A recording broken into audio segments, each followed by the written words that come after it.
Hi అండి అందరికీ. శిరీష అక్క అనే బదులు వంటల అక్క అని చెప్పి భలే పేరైతే పెట్టారు. ఇకపై నుంచి వంటల అక్క అనే చెప్దాము. సో ఈరోజు మష్రూమ్ కర్రీ అయితే చేస్తున్నాను. అది మసాలా వేసి చాలా బాగుంటుంది, ట్రై చేయండి. ఒక బాండిల్ అయితే పెట్టేసుకొని అలాగే కొంచెం ఆవాలు, జీలకర్ర, కొన్ని మిరియాలు, కరివేపాకు, నూనె వేసేసుకొని ఫ్రై అయిన తర్వాత సన్నగా తరుక్కున్న తెల్లగడ్డ ముక్కలు, అలాగే సన్నగా తరుక్కున్న ఆనియన్ ముక్కలు, పచ్చిమిర్చి ముక్కలు కూడా వేసేసుకొని ఫ్రై చేసుకోవాలి.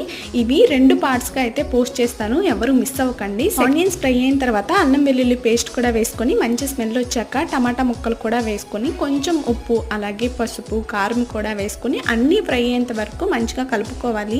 ఈ మష్రూమ్ కర్రీ చాలా బాగుంటుంది రోటీస్లోకి, అలాగే పూరీలో, అన్నంలో కూడా ఈ మష్రూమ్ కర్రీ చాలా టేస్టీగా ఉంటుంది. ఇలా ఫ్రై అయిన తర్వాత మష్రూమ్స్ని 4 భాగాలుగా కట్ చేసుకుని ఇందాక ఫ్రై చేసుకున్న ఆనియన్స్ అలాగే టమాటా బాండిల్ అయితే వేసేసుకొని ఫ్రై చేసుకోవాలి. నెక్స్ట్ షార్ట్ కోసం వెయిట్ చేస్తూ ఉండండి. నచ్చితే